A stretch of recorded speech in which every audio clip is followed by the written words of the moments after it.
It is Monday morning, July 22nd, and we have raised over $1,400 for St. Jude as part of our 2024 draft. Isn't that great? We started on Friday. Awesome. Yeah. So we just started this. I know, it's terrific. And I no longer have the highest bid, fifth highest right now. You can see there's a leaderboard to see who not bid, donation, who put in the most. I'd like to thank Will in Austin for a $250 donation to St. Jude. Zach, $200. Stefan Nowicki, $100. Go to tinyurl.com/draftathon2024. And we are raising money. We'll tell you more about that momentarily. Now, Schaefer brought the graphic up. So we'll still come back to it later. Can I just say something real quick for this week? That's going to be a test run for something we may do the rest of the month. So we're doing a draft on Thursday that you can take part in by making donations. One person, which I think that's already been bought, so thank you, will be getting their draft rated, and a question that I will ask to that person that they can reply to their draft strategy and have that featured in one of our stories on CBS Sports. So if it goes well and we sell out all 12, I think we're fairly close. I'm pretty confident we're gonna do it. Then all four of us, Dan, I think that might be it. There might be somebody else. But the four of us and Dan are going to be doing this with you guys throughout the month, maybe more so than probably Dave realizes, but I know Heath and Adam run the call. So we may be doing this quite a bit over the next month. So if it goes well and the donations are there to help St. Jude, then we will be drafting with you quite a bit. And again, one person in each draft will have their draft strategy or something featured on the site. All right, yes, I'm actually looking at it right now. According to the page, the Tiltify page, the tinyurl/draftathon 2024, there are still 7 spots available in the mock draft, and I have not seen that premium spot for $150. There's 4 spots available, right? Oh, is that how many are available? Oh, yeah. Okay, I'm sorry. So that shows how many are available, not how many are sold. So perfect. There we go. Yeah, then we have only 4 spots left, and we do not have that premium spot left. So get on that right now. Go to tinyurl.com/draftathon2024, and you can get in the draft on Thursday, and that is at 12 p.m. Eastern time. So all the details are there. All right, today's show is a Devil's Advocate show where we looked at the recent publications of sleepers, breakouts, and busts, and where do we maybe disagree or maybe just want to play Devil's Advocate and have a discussion about it. So, for example, Jamie is going to say that Saquon Barkley is in Heath's bust column. He doesn't necessarily agree with that. He's going to tell you why that might not be right, and then Heath will defend his bust call. We've got notes on the Broncos backfield. Is Javonte Williams really battling for a roster spot? Rashid Shaheed signed a contract, a 1-year, $5.2 million deal.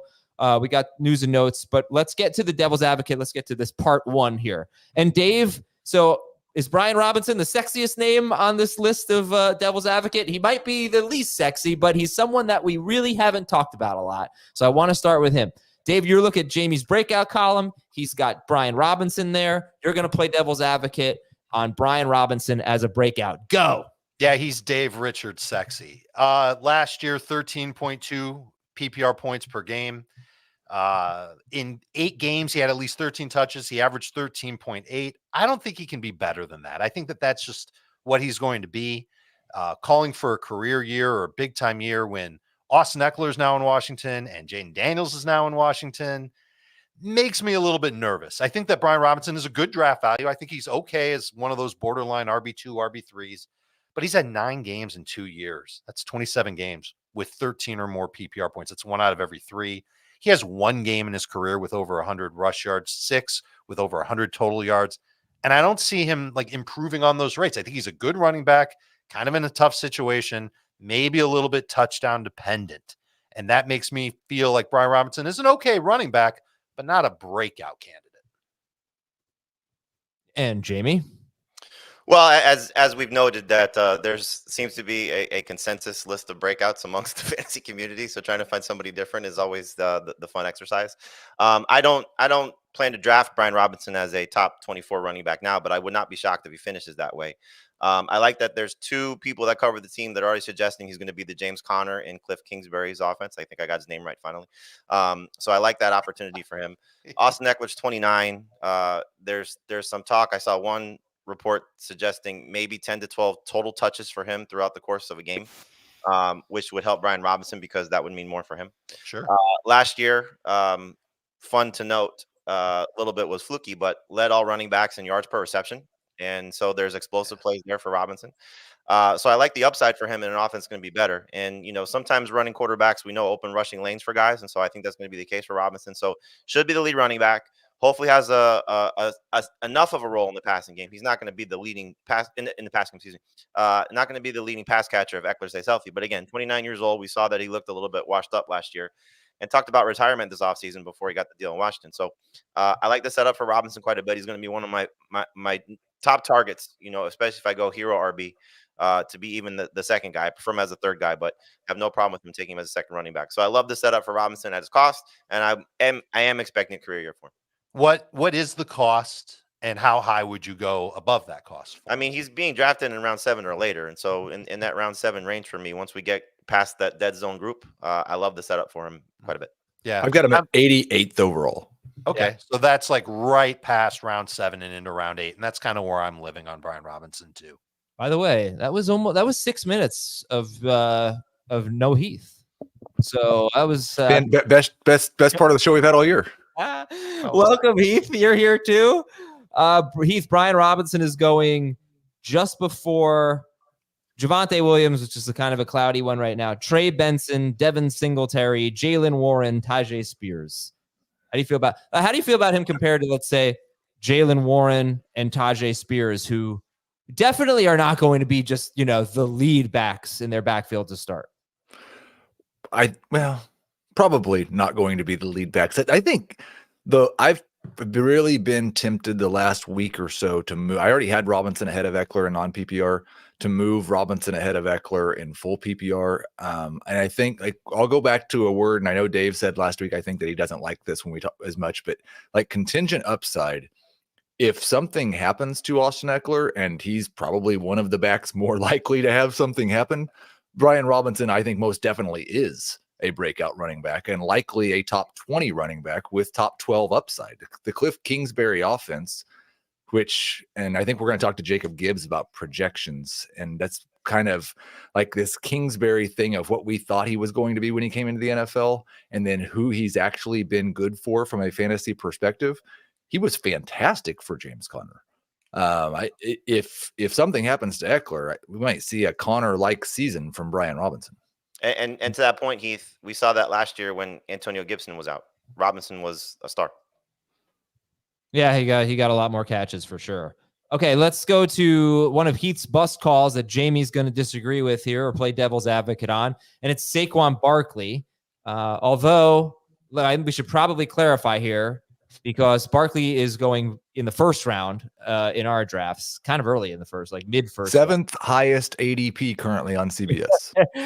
Is he a bust if he goes there, Jamie? Yes. Okay. So what do you want to say? Then, okay, follow up to Heath. Is Barkley a bust if he goes, let's say, 15th? I have him 19th, so I wouldn't draft him there, but I wouldn't call him a bust if he was going 15th. No, but it's the fact that he's currently going ahead of Jonathan Taylor, Justin Jefferson, Amon-Ra St. Brown, Jahmyr Gibbs, Kyron. Like, I would take all those guys, and AJ Brown, all those guys over him pretty easily. I agree with the receivers. I would take him over Taylor and PPR. All right, go ahead. Just make an optimistic case for Saquon Barkley performing as a first rounder, Jamie. 4 words. He left the Giants. So, just going to the Eagles, I think, based on how they will improve, just the situation around him improving. Do I expect him to have his rookie type performance, 23 plus PPR points? No. Can he get close to the 18 to 20 range? He's been living in the 15 PPR point per game range. I think he's going to get in that 18 point per game range. I think he'll still be 40 plus catches. Again, DeAndre Swift, 39 last year. I think Barkley's a better pass catcher. 2 years ago, Miles Sanders, 11 touchdowns in this offense, rushing touchdowns. We know that wasn't the case for Swift, who fell down on the 1 yard line, feels like 50 times. Barkley's going to have those opportunities to punch those in.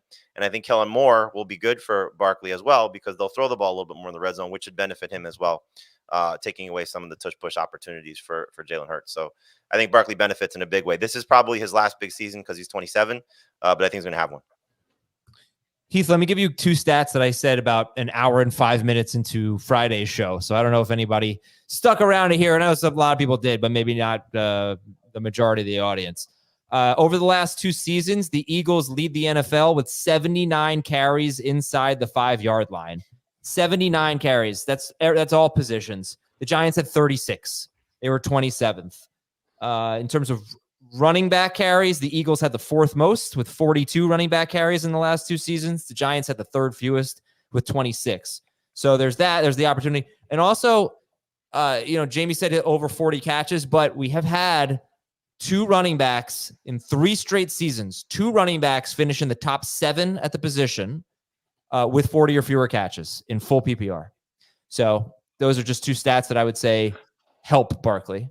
Yeah, but I don't think all those rush attempts inside the red zone are what we're going to see from a Kellen Moore offense. And I think Jamie was right. His red zone pass rate has been much higher than what the Eagles have been. An extremely high run rate in the red zone. Kellen Moore has been an extremely high pass rate in the red zone. And so I think you're going to see fewer red zone rush attempts. And I know, like we've talked about how Jalen Hurts hasn't really used his running backs in the passing game. And so that's a little bit of a concern. Kellen Moore hasn't either. Like a 16% target rate for running backs in Kellen Moore offense over the last couple of years. So I don't necessarily think that if they throw the ball more in the red zone, that will be better for Saquon Barkley. All right. I don't think you guys are too far off on Barkley. We all agree he shouldn't be going 7th overall. Right. But early 2nd round for a lot of people, mid 2nd round for Heath. I'm pretty sure our projections, and again, we don't do our projections for our draft room. I think he's our 2nd projected running back behind McCaffrey. Wow. All right. We're going to take a break. When we come back, we'll talk about why Heath says Mike Evans will not be a bust, as Dave and Jamie both said Mike Evans will be a bust. He's in their bust columns. Heath's going to defend Mike Evans. And again, we have a lot more of these, and we have a lot of important news items to get to, including Jonathan Brooks starting training camp on the non-football injury list. Even though it was a football injury, it didn't happen while he was with the Carolina Panthers. Anyway, we'll talk about that after this break on FFT. Well, you need your sports news anywhere? We've got breaking news to bring you. Then get your sports anytime you want them. Big trade news overnight to discuss. Because we know you need sports all the time. A lot of movement in the rankings this week. A legend adds to their legacy. We're bringing you that breaking news right here on HQ. CBS Sports HQ, anywhere, anytime, all the time. If you want more fantasy football today, we are going to be on CBS Sports Network today at 1 p.m. Eastern. Check us out. And we're going to be on CBS Sports Network a lot in the month of August and 3 times a week during the regular season. So CBS Sports Network is starting to put our podcast, not just ours, but CBS podcasts on their air, which is great. And today you can watch us at 1 p.m. Eastern. You can also see that video on YouTube. It'll be on YouTube later.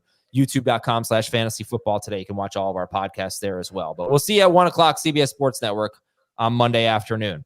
Heath, you are looking at Dave and Jamie going, Mike Evans is going to be a bust, and you're saying no, he's not going to be a bust, or at least you're ready to play devil's advocate on that.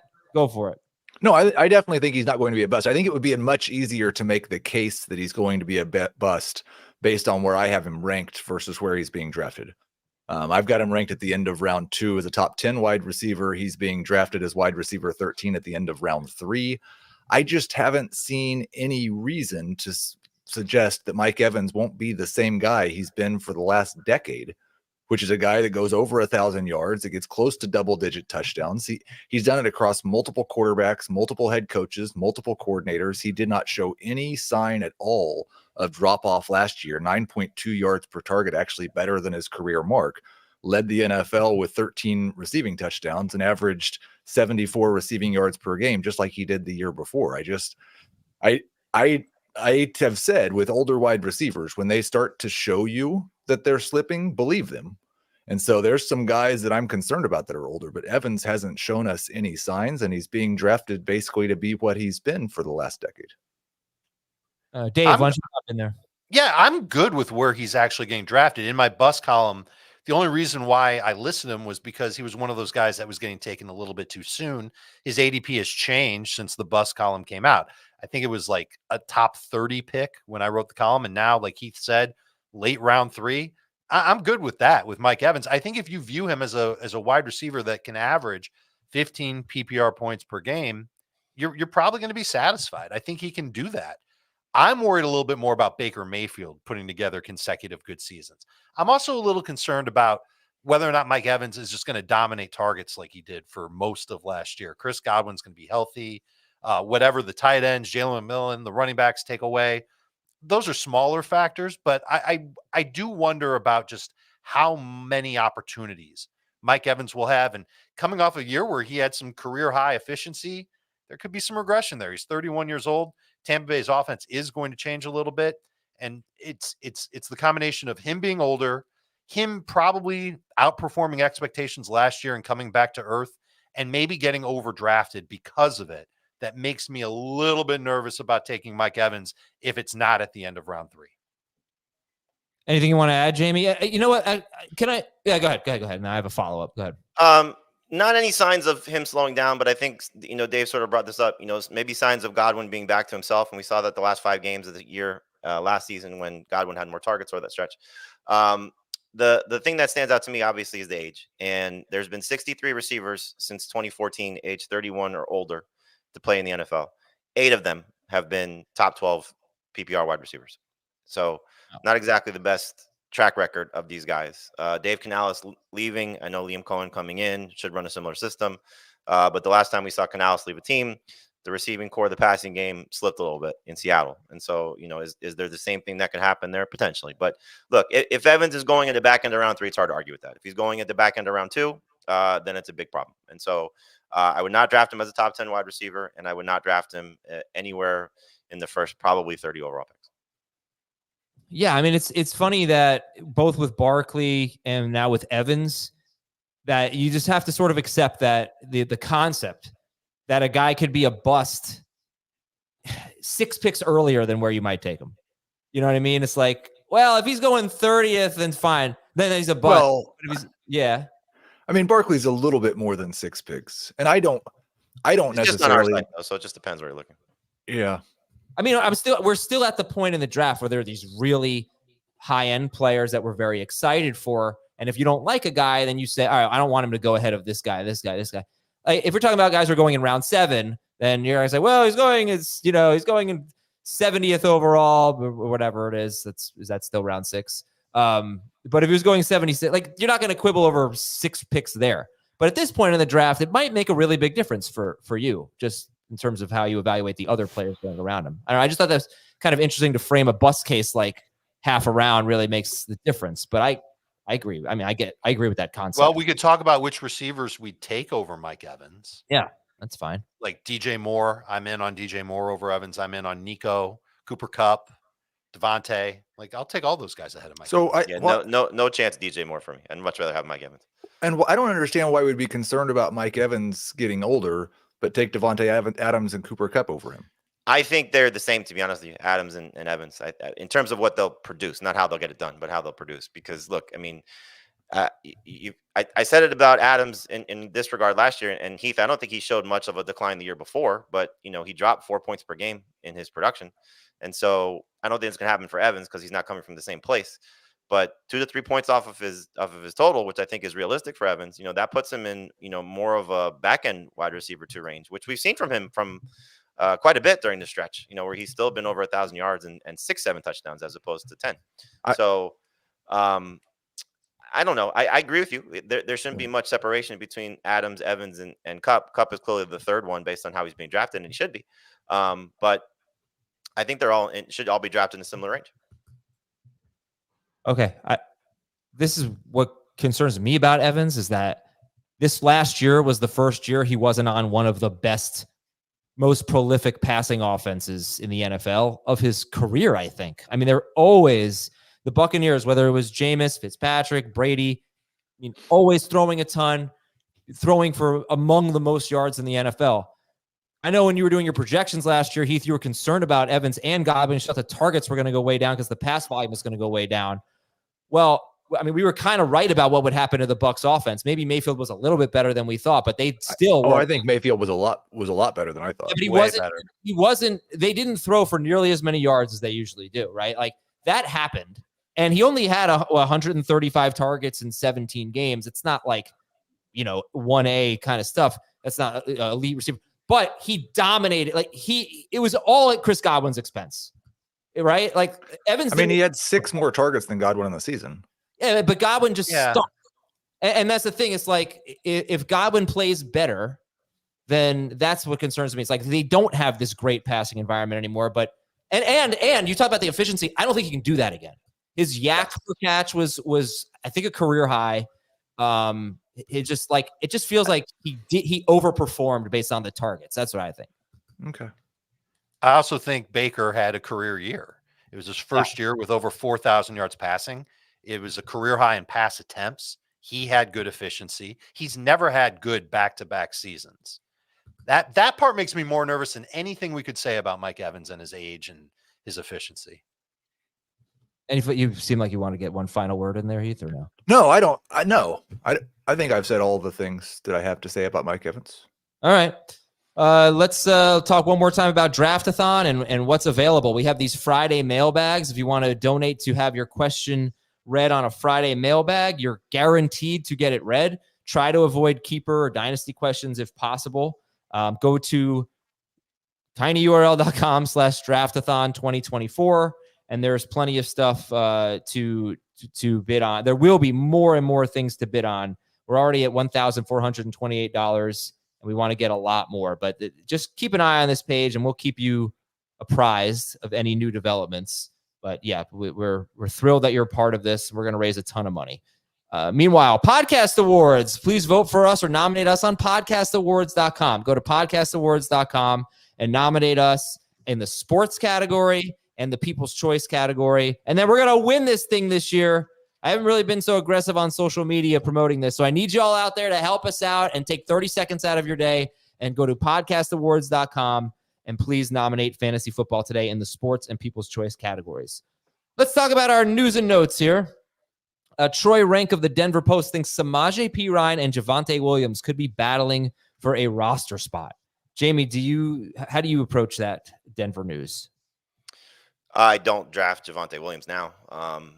And I mean, look, we got to see how this plays out, but everything from this offseason was Jaleel McLaughlin looks great. And before he got hurt, Estime looked great.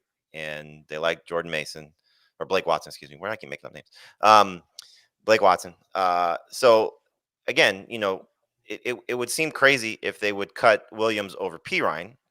Just based on what they do and what the other guys do. It feels like there's a little bit more duplication of Perine's skill set with McLaughlin by comparison to what Javonte could offer them. And hopefully year 2 from his ACL tear is going to be better. But again, Sean Payton inherited Javonte Williams. He went out and acquired every one of these 4 other running backs, and probably for a reason. So if Javonte's explosiveness is not back and it doesn't show up in camp, he might get cut. I would like to see him get traded.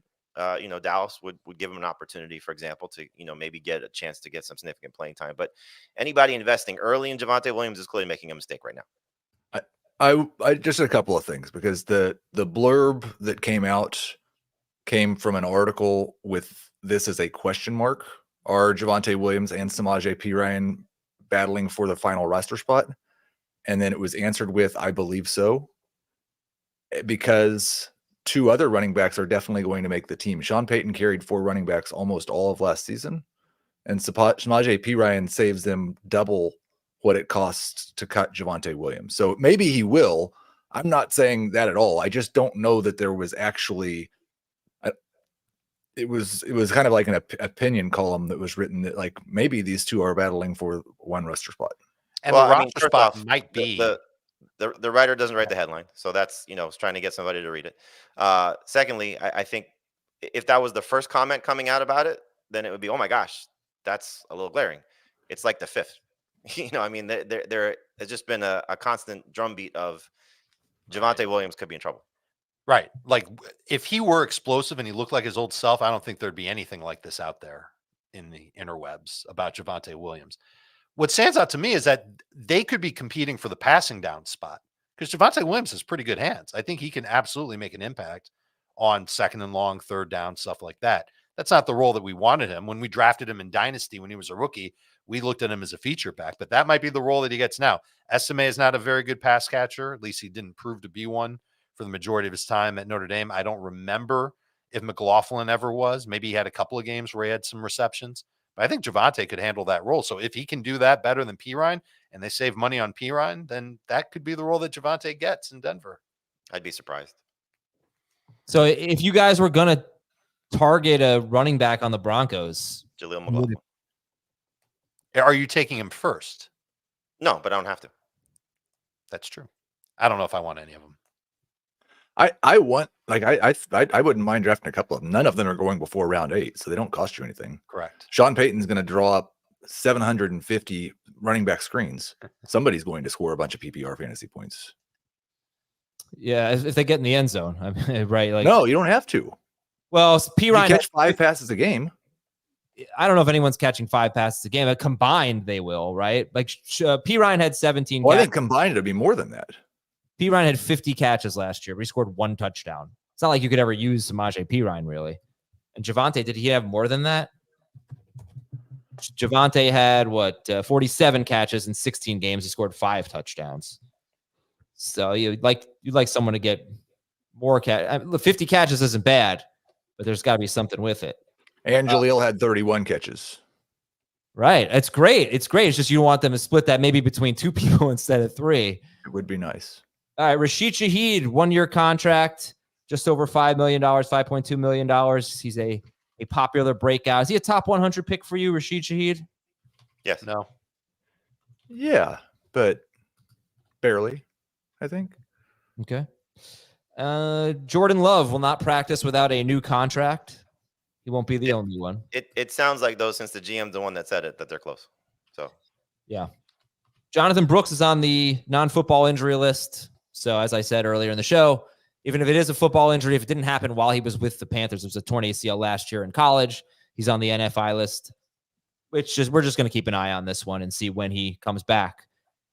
Houston signed Cam Akers. This is not really a big needle mover, right? He's coming off a torn Achilles, just depth. yep.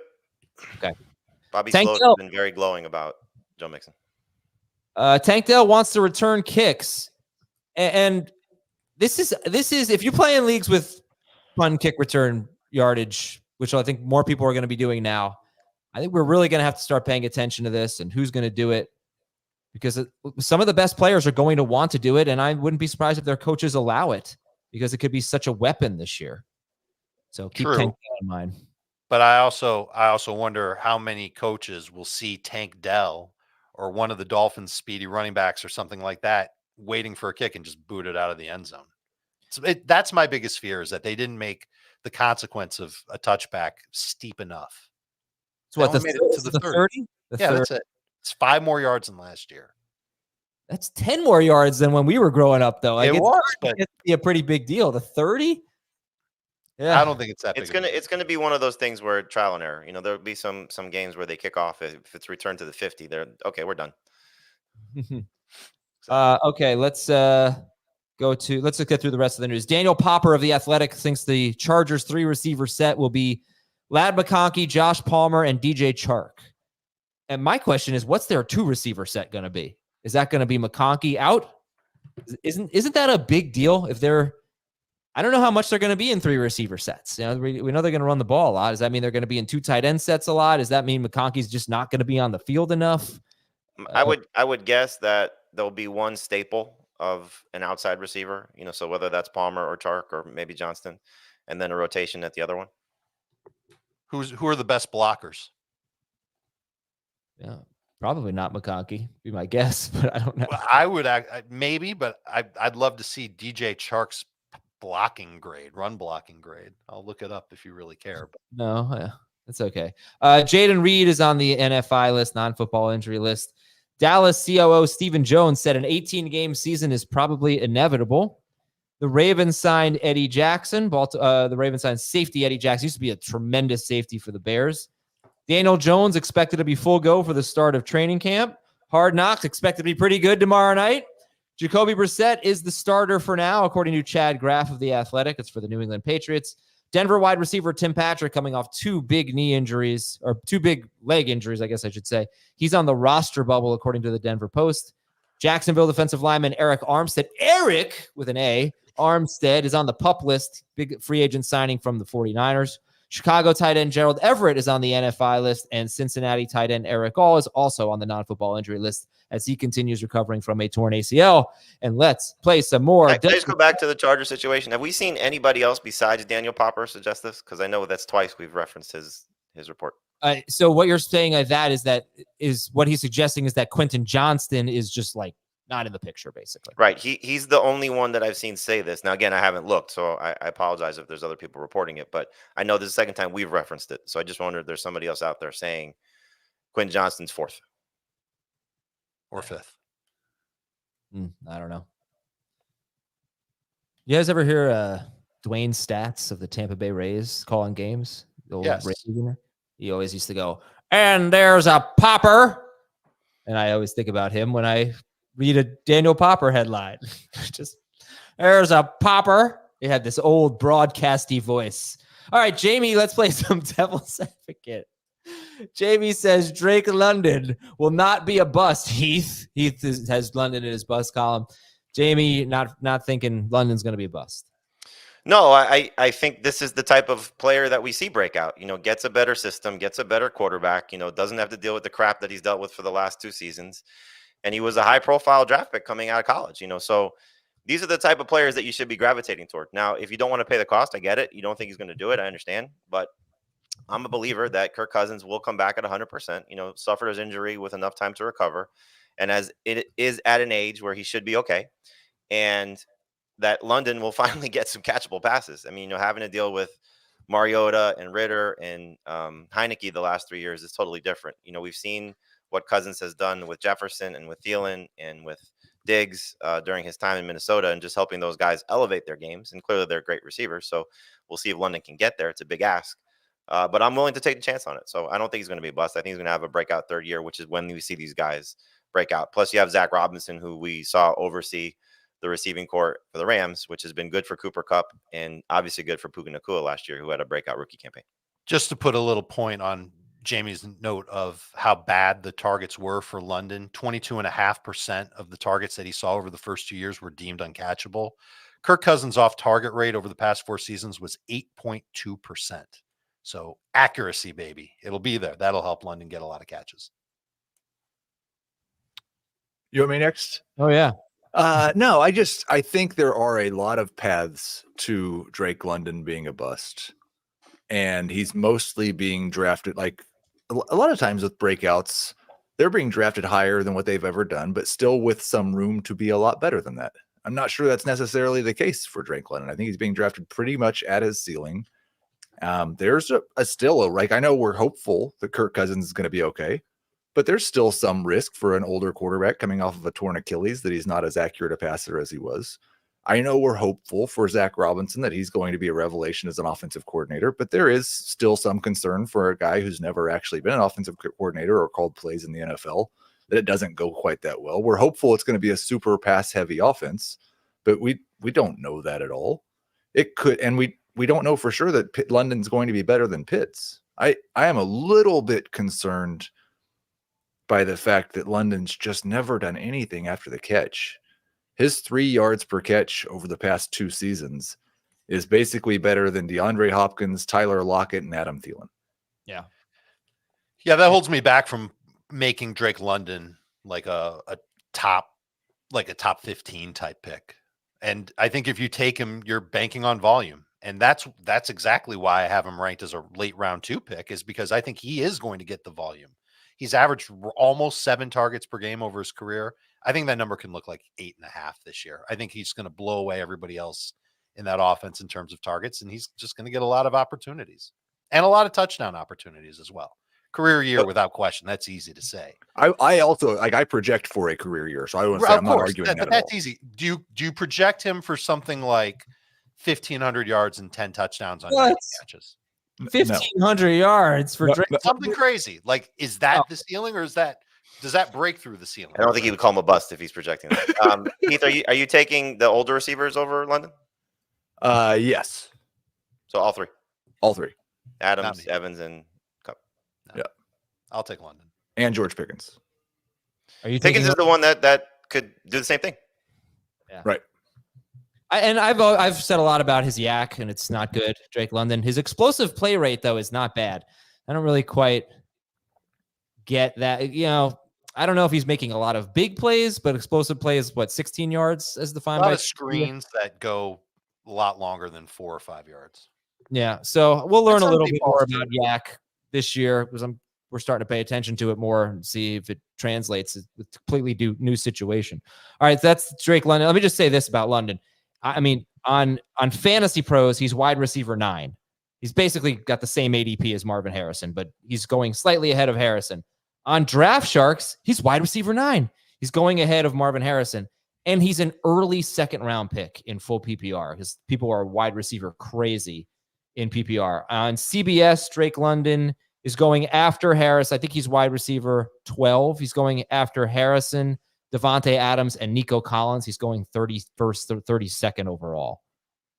Yeah, very easy schedule for the Falcons. And, I'll go back to something Rich Rebar said that he's one of the 12 offenses. He's on one of the 12 offenses. Yeah, he is.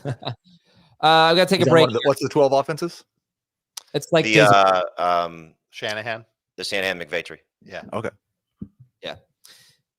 Except I once again, I forgot if it's 12 including the Lions or 12. It was 12. You got it wrong. It was 13 with the Lions. 13 with the Lions. Okay. Yeah. 12 offenses that have a Shanahan McVay disciple or Shanahan McVay. Tampa's one of those two? Should be. No. It will be with Liam Cohen, yeah. Oh, I don't remember putting them on the list. They should I don't think on he the includes list. Oh, wow. We got to expand the list. Okay. Let's take a break. When we come back, we'll talk about Amari Cooper. Heath, do you like Cooper better than London? Yes. Hey, okay. Let's talk about that after this on FFT. Football action continues. Are you ready for this? Ready to take chances? As the gridiron is taken over by the Great White North. It's time to storm the fortress. It's time to fight on the battlefield. Catch the Canadian Football League on CBS Sports Network. Amari Cooper was wide receiver 19 per game in full PPR, 15th per game in non-PPR. He's actually never finished higher than wide receiver 15 per game in PPR, but he's being drafted around wide receiver 30. So Heath is not like the Amari Cooper bust call by Jamie, or maybe it's just devil's advocate. How do you feel here, Heath? No, I think if you expect Amari Cooper to be what he was last year and you want to call him a bust, that's fine. If he's being drafted at the 5-6 turn as wide receiver 30, I think it's much, much harder to make the bust case. He was much, much better with Deshaun Watson, who kind of just went away from throwing to tight ends and threw to the wide receivers. Right now, we have every reason to expect that Watson's going to be healthy. I think we should expect Cooper to be a number 2 wide receiver that you can get at wide receiver 30. He's part of that big blob. He's just being drafted at the very end of the big blob, which makes him more of a value pick for me than a bust. Yeah, Jamie. Yeah, wide receiver 30 is fine. I don't have a problem with him being drafted there. Again, when we write these things, sometimes the values are a little bit different, as Dave alluded to with Mike Evans. I wrote this in May for our magazine, and we just ran it on the site. So based on where he's getting drafted now, I don't think it's fair to call him a bust. But from a production standpoint, I do think he takes a step back. Again, he's hitting that age where you got to be a little concerned. They had another mouth to feed in this offense. That's going to be somebody just taking away some targets from him. If it's a handful, if it's more than that, I know Jerry Jeudy's been terrible, but he's still going to get some opportunities based on how they paid him. And we have to see if, I don't know exactly when the Browns report, but there was some talk about Cooper being a holdout because of his contract situation. So older receiver may be missing some time. And we can sit here and say that Watson's younger than Kirk Cousins and coming off a different kind of injury, but he's still a quarterback coming off a significant injury, a shoulder injury that he's got to work his way back from as well. So I don't really want to target Amari Cooper. If he's my third receiver, it's hard to argue with that. Is he a starter in a 2-receiver league? Not anymore. And to take him over Drake London to me is crazy. Okay. He's not going ahead of Drake London, but he is going ahead of Tank Dell, T. Higgins, Malik Neighbors, Christian Kirk. Yeah, no, not for me. I'm good with that. I think he's one of the most underrated receivers in the NFL. I think he's so good at what he does. A holdout or a hold in would change my opinion on where I'd draft him. But if the blob is a bunch of wide receivers that should toe the line of averaging 15 PPR points, then I think he should be squarely in that blob. Maybe at the end of the blob, but in there. I will say one saving grace for him if Watson is hurt is Jameis will be good for him. Sure. In the same way Flacco was. I hope so. I mean, I don't think Jameis was so good last year. I think we were kind of like, whoa, let's get Derek Carr back out there, please. Yeah. But it's better than Dorian Thompson-Robinson. Yes. Okay, Dave does not agree with the James Cook breakout pick call by both Jamie and Heath. And go ahead, Dave. Play devil's advocate on James Cook being a breakout. Well, first of all, he is going to have a career year because he hasn't had a big year yet or a big opportunity yet. So first and foremost, he will have better numbers than he's had at any point in his career. But the Bills haven't had a glowing track record of running backs alongside Josh Allen. He did do better after the play caller changed last year until he didn't. His final 5 games, 8.6 PPR points on average, 0 touchdowns, 97 touches. That's awesome in 5 games, 332 yards. I don't mind. I don't want to reach for James Cook. That's where I stand on it. I don't think he's a round 2 pick. I think he's a round 3 selection. And I worry a little bit about just how much work. Will he get as much work as he got last year? And I think that Buffalo is just going to continue to ride Josh Allen. That's how they've competed for all these years. And Cook, whether it's because he doesn't hold up or because he doesn't get enough touchdowns, will probably disappoint if you're taking him with a top 24 pick, regardless of what he did toward the end of last year and what he did in the middle, like when the coordinator change took over and he had some huge numbers. Why didn't they make that change beforehand? Did they really look at it and say, well, let's wait and save him until after we make a coordinator change? It seems silly to me. If he was really that good, they would have started using him a lot more at the beginning of the year. And then we'd have a much larger sample size of James Cook before a coordinator change being awesome for fantasy managers. So I don't like the ADP. I don't like the price tag for James Cook. That's where I come out. I think there's a reason people get fired because they don't use players appropriately. No, right. So, but it didn't all fall on Ken Dorsey to make that call, did it? Like, couldn't other clearly Joe Brady had different ideas of what to do with James Cook, and it worked out pretty good. I mean, they were struggling in the middle of the season, which is why they fired him, and then they made the playoffs. And then what happened in the last 5 games? They kept going with Cook, and he was ineffective.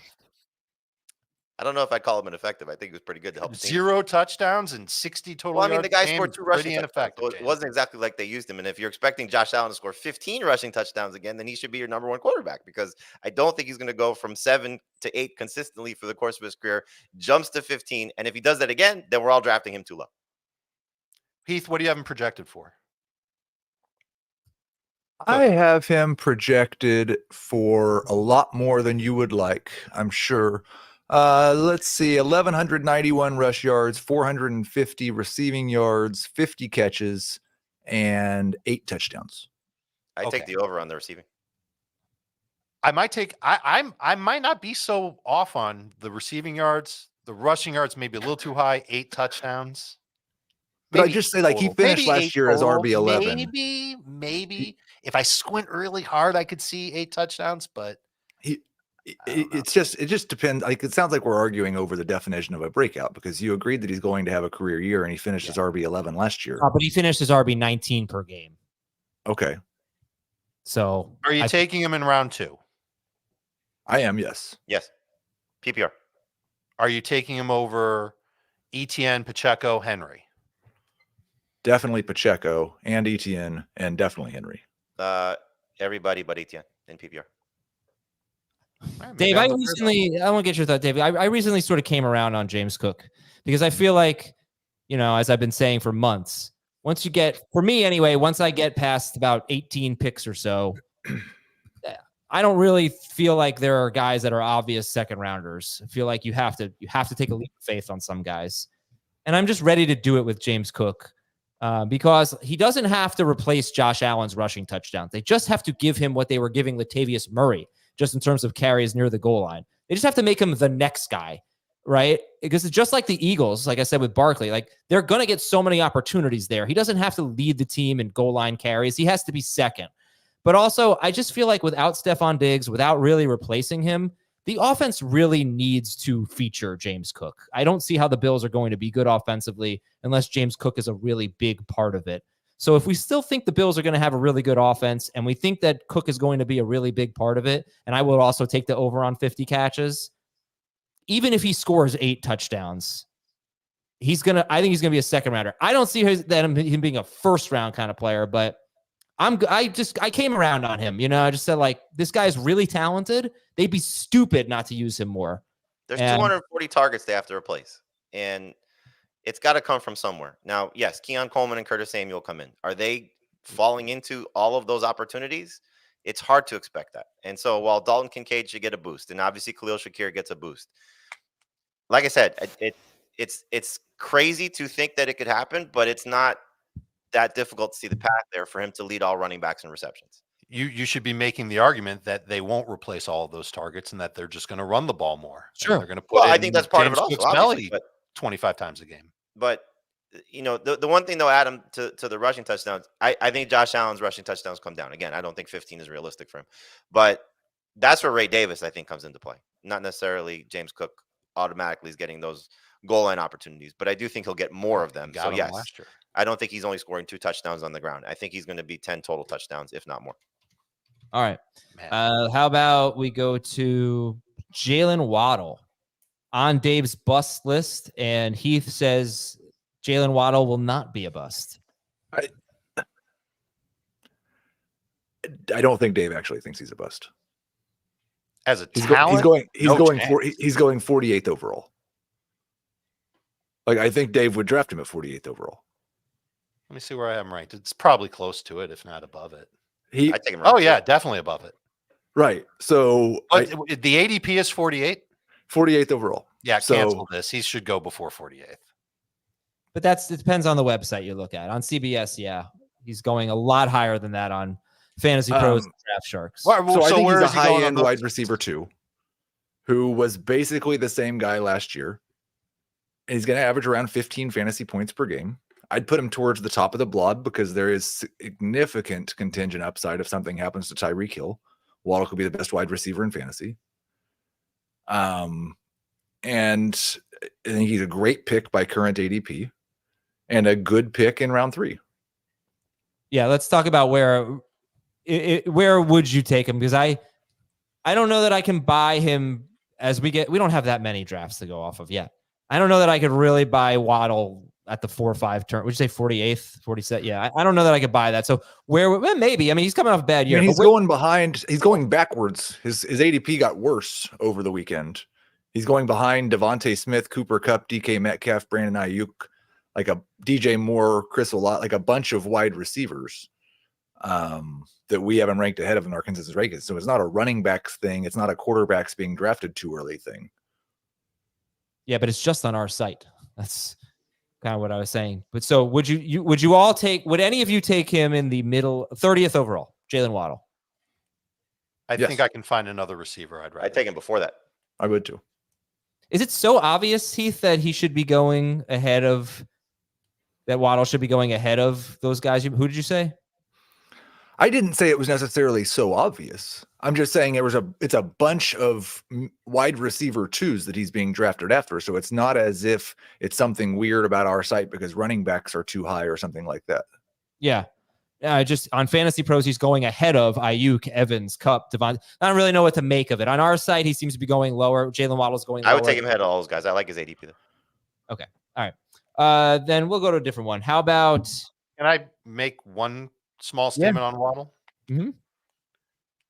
In the last 2 seasons, there have been 8 games where both Tyreek and Waddle have had at least 15 PPR points from Tua.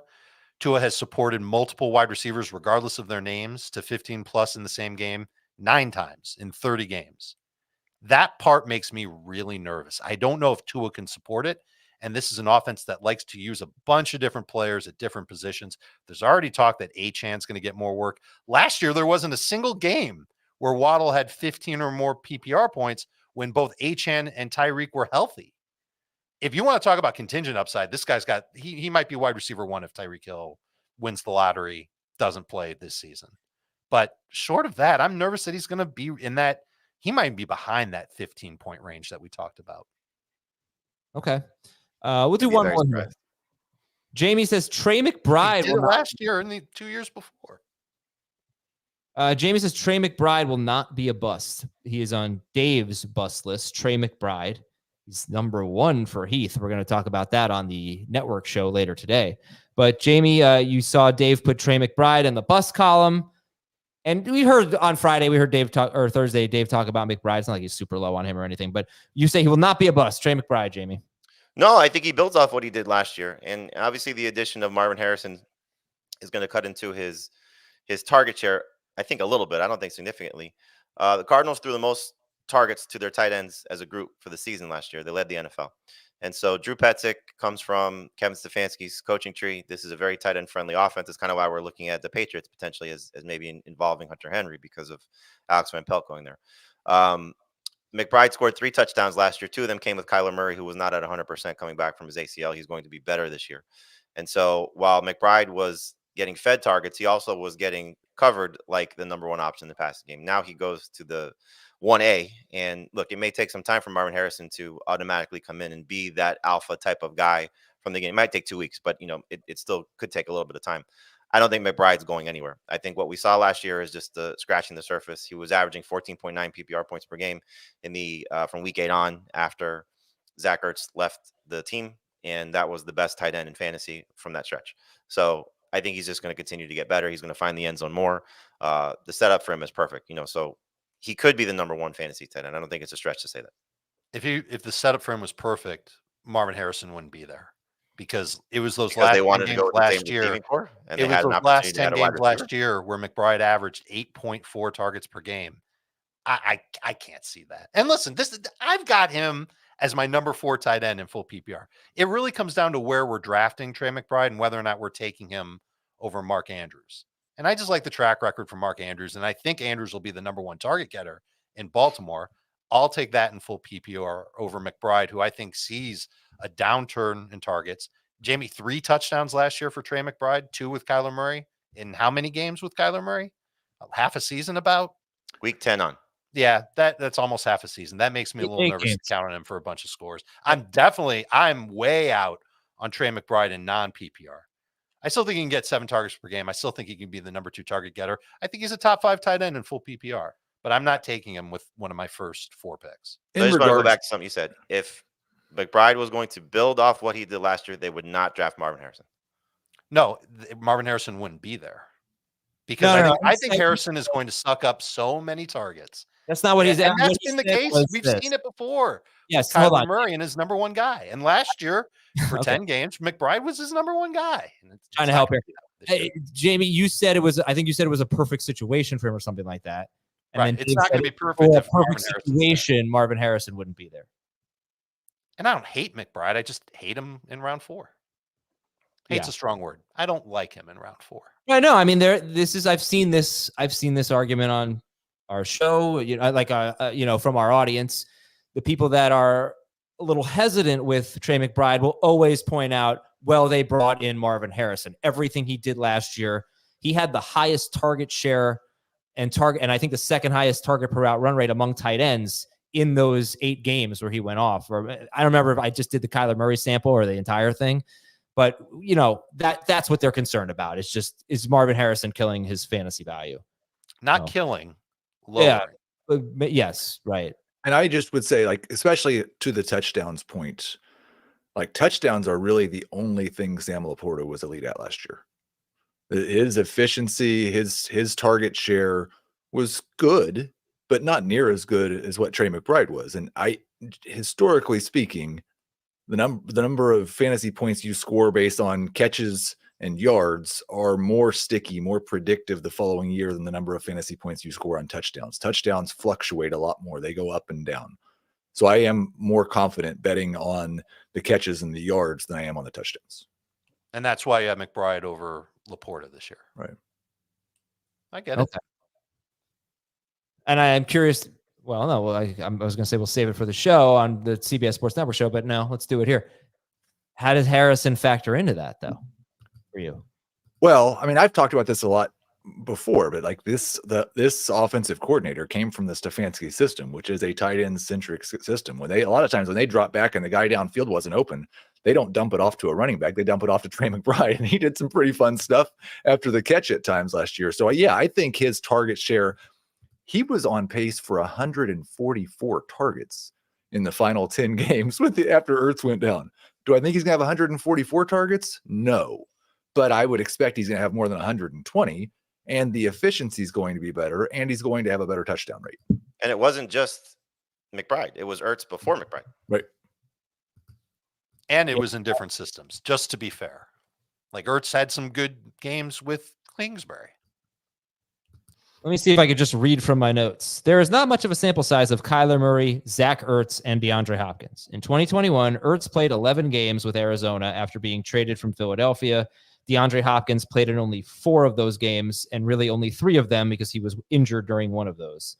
In 2022, Hopkins missed the first 6 games of the season. Then this is basically it. In the next 3 games of the season, Ertz was on pace for 96 targets, and Hopkins was on pace for 181 targets. Of course, Ertz was actually on pace for 11 touchdowns, but 96 targets. But that can't look at 3 games. That's the thing. No. We can't make it. Would be nice because it's separate points. DeAndre Hopkins was a stud and Zach Ertz was a stud with Kyler Murray, but didn't really happen together. But it's also a different offense, though. I know it's a different offense, but it's the same quarterback who's shown a clear tendency to lean on one guy, and whoever that one guy is that he thinks is going to be great, that's who gets it. It could be double-digit targets for Marvin Harrison. And I think that might be going a little too far. And I love Marvin Harrison, but I think he's going to come in and be an impact player right away, get a lot of targets. Let's call it 9 per game and be a factor in the red zone. I think Trey McBride will be good. I just don't want to reach for him on draft day. And that's round 4 or 3. Cool. Done. Good, Heath. All right. That's it. That's it for us. We have a fun week coming up. We have Jacob Gibbs joining us for some projections later this week. I hope you all have been reading his newsletter, and he's got projections for every team. It's really, really fascinating stuff. He's going to talk to us about play volume and how to predict it and what it means. We've got our network show and we've got our draftathon. So again, go to tinyurl.com/draftathon 2024, and we will talk to you tomorrow on Fantasy Football Today.